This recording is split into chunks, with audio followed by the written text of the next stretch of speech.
السلام عليكم ورحمة الله وبركاته. جبنا لكم بقى ايه الايس كريم يا جماعة، البودر بتاع شركة دريم. تمام، هنعمل احلى ايس كريم في البيت وعلى قد الايد وبجودة 10/10. عايز اقول لكم يا جماعة بقى ايه البودر ده بيتميز بان فعلا خامته عالية جدا جدا جدا، من احلى ايس كريم موجود في السوق. وعايز اقول لكم اطعمته جميلة جدا وكله موجود، وهتعملي احلى ايس كريم لاولادك. هنا ده يا جماعة بصوا طعم ايه الفانيليا. تمام، ممكن بقى ناخد منه يا جماعه ايه، ناخد بالربع او بالنص او بالتمن على قد ما انت عايزه، مفيش مشكله. خدي ده الفراوله. تمام، ونكهته جميله جدا ولونه جميل جدا.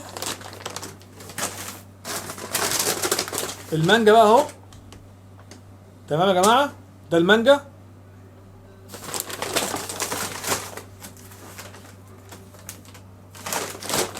والشوكليت بقى حبيبي الملايين يا جماعه، بقى الشوكليت بتاعه عايز اقول لكم في حته تانية. الشوكولاته بتاعته رهيبه رهيبه بجد يعني. وبعدين بقى ايه سهل جدا، بتضربيه بميه او بلبن وخلاص على كده. يعني ربع كيلو بياخد كوبايتين ميه او كوبايتين لبن، ويكونوا ساقعين متلجين، وتضربيه وتحطيه في الفريزر. مفيش اسهل من كده.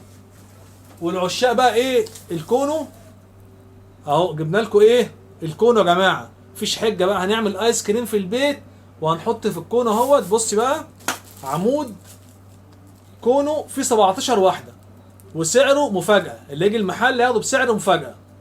وبعدين بص بقى ايه بسكوته مقرمشه طازه ومستويه حكايه، عشان كل حبايبنا اللي كانوا ايه سالونا عن ايس كريم. كل اطعمته متوفره، وهتعملي احلى ايس كريم في بيتك. وطبعا احنا كده مش حارمينكم من حاجه. اشوفكم على خير. السلام عليكم ورحمه الله وبركاته.